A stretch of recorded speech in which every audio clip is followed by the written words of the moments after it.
পার্লামেন্টের ভেতরেই মারামারিতে জড়িয়েছেন স্পিকার হাফিজউদ্দিন আহমেদ ও বিরোধী দলীয় এমপিরা। স্পিকারের কার্যক্রমে বাধা দেন বিরোধী দলীয় এমপিরা। এক পর্যায়ে হাতাহাতি এবং মারামারিতে জড়ান তারা। এ ঘটনার পর স্পিকারের পদত্যাগের দাবি করেন। এদিকে আজকের সংসদ অধিবেশনে স্পিকারের উপর সবাই কেঁপে গিয়েছে। স্পিকারের কড়া মন্তব্যে বিএনপি জামাত এক হয়ে স্পিকারের বিরুদ্ধে অ্যাকশন নেয় সংসদের ভিতরে। অবিশ্বাস্যভাবে রাজনীতিতে বিএনপি কাজটা করলো কি, সবাই অবাক। সবকিছু বিএনপি উল্টে পাল্টে ফেলেছে, কোনো কিছু ঠিক নেই, রাজনীতি ঘুরে গেছে। এর মধ্যে জামাত জোট, বিরোধী দলীয় জোট, তার আরেক ইতিহাস সৃষ্টি করলো। দর্শক, বিশ্বাসভঙ্গের অভিযোগ নিয়ে বিরোধী দল সংসদ থেকে ওয়াক আউট করেছে, আপনারা জানেন।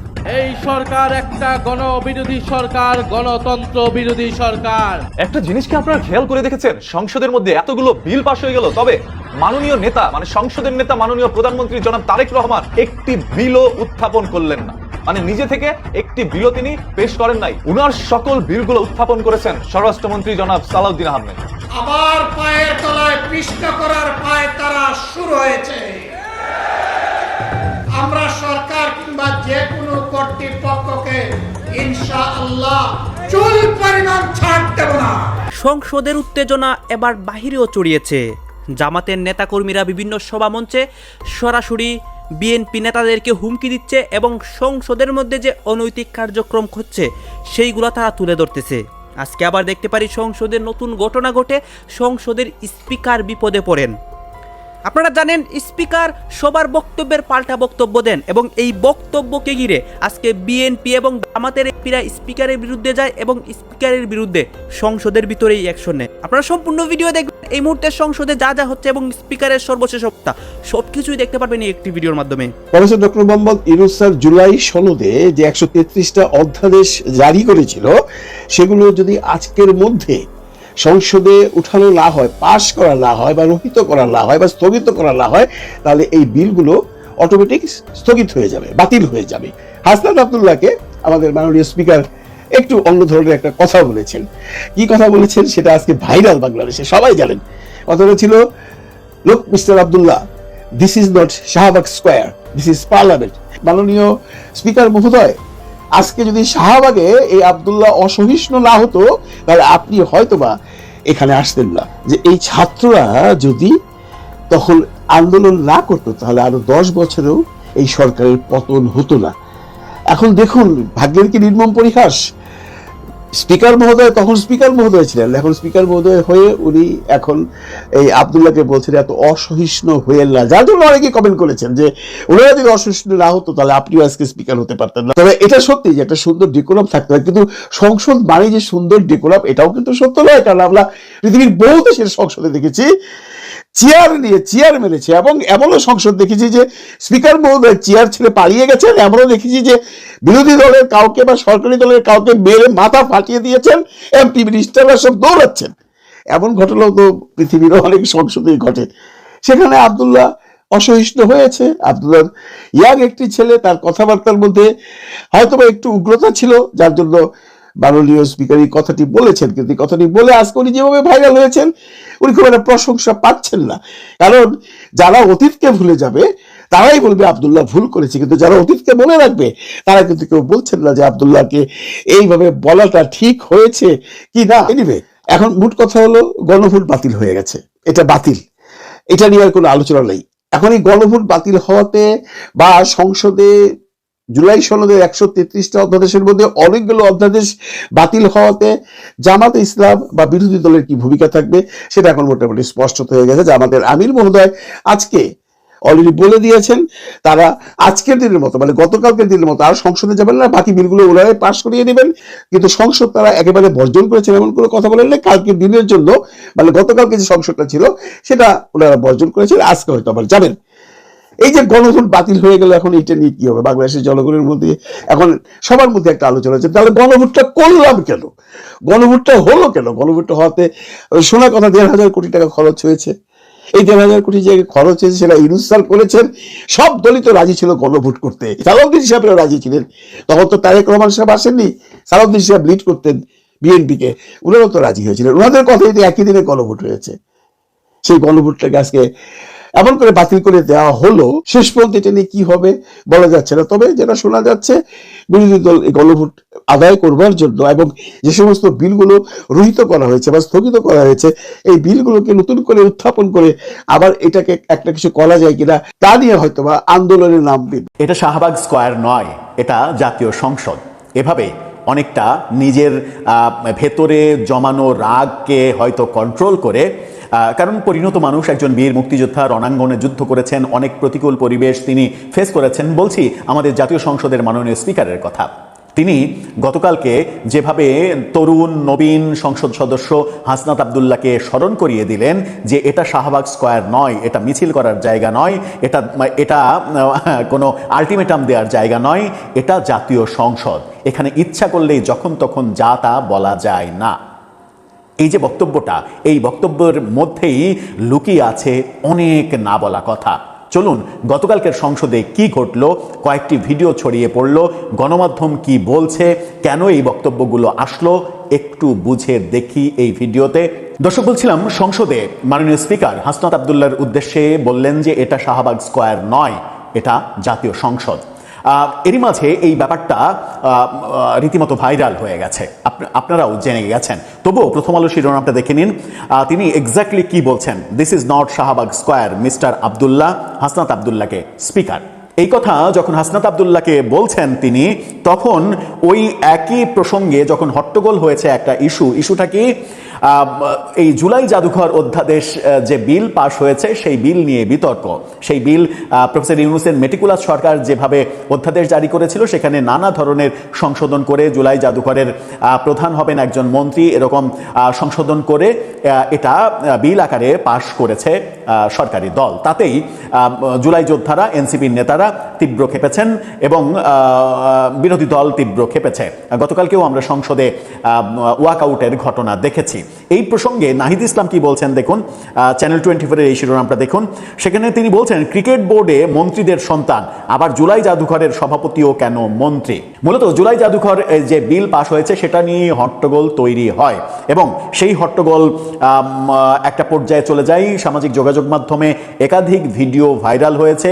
একটি ভিডিও আমি একেবারে নিশ্চিত নই, প্রচন্ড ভাইরাল হয়েছে সেই ভিডিওটা, যেখানে হাসনাত আবদুল্লাহ কাউকে আক্রমণ করতে উদ্যত হচ্ছেন, তাকে পাঁজা কোলা করে সরিয়ে দিচ্ছেন নাহিদ ইসলাম। ভিডিওটা দেখে আসুন।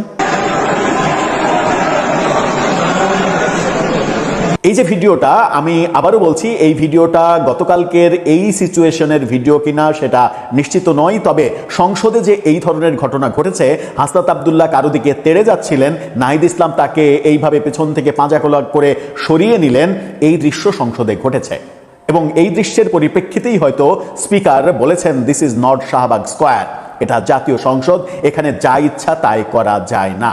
মাননীয় স্পিকার এক্স্যাক্টলি কি বলেছিলেন একটু তার কণ্ঠেই শুনে আসুন। এত অসহিষ্ণু হলে চলবে না mister Abdullah, this is not Shahbag square, this is the parliament. এই যে বক্তব্য মাননীয় স্পিকারের, প্রথম আলো যেটা বলছে সেটা হচ্ছে যে সংসদে এনসিপির সংসদ সদস্য হাসনাত আবদুল্লাহকে অসহিষ্ণু না হওয়ার আহ্বান জানিয়েছেন স্পিকার হাফিজউদ্দিন আহমেদ। তিনি স্মরণ করিয়ে দিয়ে বলেন, this is not Shahbag square.